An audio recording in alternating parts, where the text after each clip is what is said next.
Izzatin Nurhanain dari NIM 138 dari Prodi Hukum Ekonomi Syariah.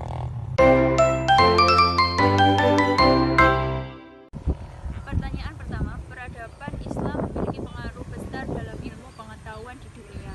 Yang pertama, khusus dari masa kejayaan Andalusia yang meliputi contoh yang pertama kedokteran, yang kedua astronomi, dan yang ketiga matematika. Berikut beberapa contoh konkret perkembangan ilmu pengetahuan. Yang pertama, kedokteran. Seorang filsuf dan dokter muslim menulis The Canon of Medicine atau Al-Quran fi al-Tib yang menjadi referensi standar di Eropa selama berabad-abad. Yang kedua, astronomi. Al-Buri dan Al-Fakhani merupakan dua astronomi muslim terkenal yang memberikan kontribusi besar terhadap pemahaman tentang gerakan planet dan penentuan ukuran bumi. Yang ketiga, matematika atau aljabar dan algoritma. Ilmuwan muslim seperti Al-Khawarizmi mengembangkan aljabar dari bahasa Arab al-jabar yang berarti pemulihan, yang menjadi dasar bagi cabang matematika modern.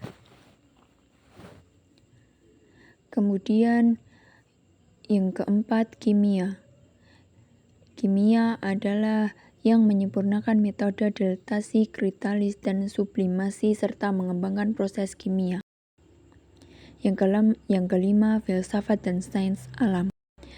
Filsafat terutama dalam menghubungkan filsafat Yunani, terutama Plato dan Aristoteles, dengan pemikiran Islam. Masa jahiliyah adalah masa di mana kaum jahiliyah tidak memperoleh bimbingan dari Allah dan tidak memperoleh pengetahuan dari Al-Quran. Jahiliyah berasal dari kata jahala yang berarti bodoh, tidak peduli. Perilaku kaum jahiliyah adalah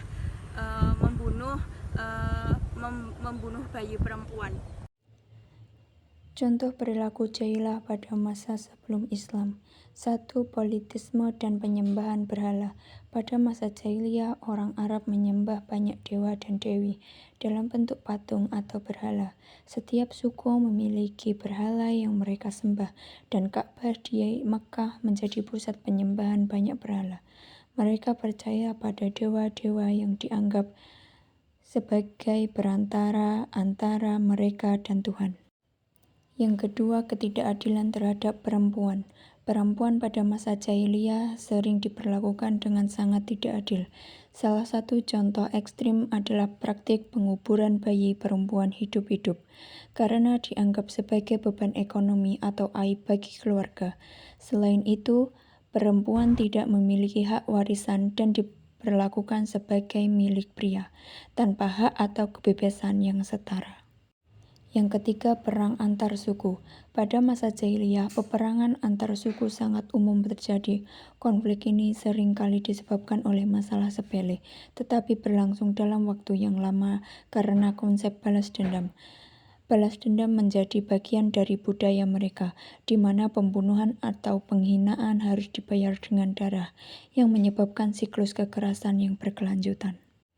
Yang keempat, perjudian dan mabuk-mabukan. Kegiatan seperti perjudian dan mabuk-mabukan adalah perilaku umum dalam masyarakat jahiliyah. Mereka sering terlibat dalam taruhan yang besar dan minuman keras yaitu khamr, menjadi bagian dari perayaan dan kehidupan sehari-hari mereka. Yang kelima, perbudakan dan penindasan kaum lemah. Pada masa jahiliyah, perbudakan sangat umum. Orang-orang yang tertangkap dalam perang atau yang tidak mampu bayar utang sering dijadikan budak. Perilaku tersebut dan menggantinya dengan nilai-nilai keadilan, kesetaraan, dan penghormatan terhadap semua manusia tanpa memandang Pendukung Nabi Muhammad dakwah ke Madinah. Yang pertama, Rasulullah SAW berhasil membangun semangat para saudara yang tertindas. Rasulullah menyamakan ratakan derajat manusia dan menjunjung tinggi ketakwaan. Rasulullah memiliki sifat yang teladan dan menjadi tiruan bagi penduduk di Madinah di sana.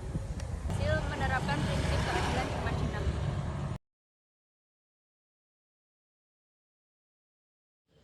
Faktor pendukung di antara lainnya adalah yaitu kepemimpinan yang bijaksana dan adil. Nabi Muhammad SAW memiliki karakter kepemimpinan yang sangat. yang sangat kuat dengan sifat yang bijaksana, adil, dan penuh kasih sayang. Beliau tidak hanya memimpin secara spiritual tetapi juga menjadi pemimpin politik dan sosial. Berikutnya pembentukan Piagam Madinah. Piagam Madinah atau Mitsqa al-Madinah merupakan salah satu strategi utama Nabi Muhammad SAW mengatur kehidupan sosial dan politik di Madinah. Piagam ini mengatur hubungan antara berbagai suku dan golongan di Madinah. Kemudian penerimaan oleh kaum Ansor. Penduduk Madinah khususnya kaum Ansor, suku Aus dan Kharaj menerima Nabi Muhammad dengan tangan terbuka dan siap membantu perjuangan dakwah Islam. Selanjutnya, kondisi sosial dan politik di Madinah. Sebelum kedatangan Nabi, Madinah dipenuhi konflik antara suku-suku besar seperti Aus dan Kharaj. Penduduk Madinah membutuhkan seseorang pemimpin yang mampu mendamaikan mereka. Kedatangan Nabi Muhammad dianggap sebagai jawaban atas kebutuhan ini. Kemudian strategi dakwah yang fleksibel. Nabi Muhammad SAW menyesuaikan metode dakwah dengan situasi dan kondisi yang dihadapi. Di Madinah, beliau lebih fokus pada membangun masyarakat yang kuat, berbeda dengan dakwah di Mekah yang lebih bersifat menekan pada aspek keimanan dan peneguhan akidah. Selanjutnya, kebijakan dalam menjalin hubungan dengan non-muslim. Nabi Muhammad tidak hanya berdakwah kepada umat Islam tetapi juga menjaga hubungan baik dengan komunitas Yahudi dan Nasrani yang tinggal di Madinah. Melalui Piagam Madinah, Nabi memberikan jaminan kebebasan keberagaman kepada mereka. Selanjutnya, kekuatan akhlak dan karakter pribadi. Akhlak mulia dan keteladanan Nabi Muhammad memainkan peran besar dalam menarik simpati banyak orang di Madinah. Selanjutnya kekuatan akhlak dan karakter pribadi. Akhlak mulia dan keteladanan Nabi Muhammad memainkan peran besar dan menarik simpati banyak orang Madinah. Sifat jujur, amanah, cerdas, dan tabligh. Yang selanjutnya, perorganisasian masyarakat yang efektif. Nabi Muhammad berhasil membentuk masyarakat yang terorganisasi dan dipimpin membentuk Masjid Nabawi sebagai faktor perpecahan umat Islam. Yang pertama, perbedaan penafsiran Al-Quran. Yang kedua, perbedaan keyakinan. Yang ketiga, perbedaan kepentingan. Dan yang keempat, perbedaan antara pendapat. Berikut faktor-faktor lain. Yang pertama, perbedaan intervensi agama. Islam memiliki berbagai mazhab seperti Sunni, Syiah, dan lainnya. Seperti mazhab memiliki pendekatan yang berbeda dalam memahami teks-teks suci dan prinsip-prinsip agama. Perbedaan ini seringkali menyebabkan konflik terutama dalam hal ritual, hukum, dan kepemimpinan. Yang kedua, politik dan kekuasaan. Sejarah umat Islam dipenuhi dengan konflik politik seperti perebutan kekuasaan antara berbagai dinasti. Contohnya yang jelas adalah perseteruan antara kelompok Sunni dan Syiah yang dimulai sejak kematian Nabi Muhammad. Pertikaian politik seringkali menimbulkan ketegangan di antara umat Islam, menciptakan aliansi dan perpecahan yang berkelanjutan hingga kini. Yang ketiga, etnis dan budaya. Perbedaan etnis dan budaya di antara faktor kaum Muslim juga menjadi faktor perpecahan. Misalnya, konflik antara Arab dan non-Arab atau antar suku-suku di berbagai negara dapat memicu ketegangan. Identitas etnis seringkali menjadi lebih dominan daripada identitas keagamaan, yang membuat solidaritas umat Islam terganggu. Yang keempat, pengaruh eksternal. Intervensi asing dan geopolitik seperti invasi atau dukungan terhadap kelompok tertentu dapat memperburuk perpecahan.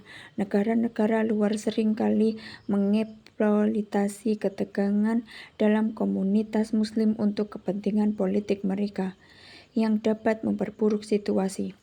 Yang kelima, kurangnya dialog dan toleransi. Minimnya dialog antar kelompok dan sikap toleran dapat memperkuat perpecahan. Dengar atau diabaikan, mereka cenderung mengambil langkah-langkah defensif atau agresif yang dapat menimbulkan konflik. Dan ekonomi. ketidakpuasan terhadap kondisi sosial dan ekonomi seperti kemiskinan, pengangguran, dan ketidakadilan seringkali menyebabkan perpecahan ketika masyarakat merasa terpinggirkan atau diabaikan. Mereka mungkin mencari kelompok identitas baru untuk menemukan dukungan yang bisa mengarah pada pemisahan dari kelompok yang lebih besar. Yang ketujuh, radikal dan ekstremisme. Radikal sebagian individu atau kelompok juga menjadi faktor pemecah narasi ekstremis yang menjanjikan solusi cepat untuk masalah yang ada seringkali menarik perhatian, menciptakan garis pemisah antara mereka yang mengadopsi ideologi tersebut dan kelompok muslim lainnya yang lebih moderat. Islam adalah isu kompleks yang melibatkan berbagai faktor saling terkait. Untuk mengatasi perpecahan ini, diperlukan upaya untuk meningkatkan dialog, toleransi, dan pemahaman antar kelompok, serta mendorong keadilan sosial dan ekonomi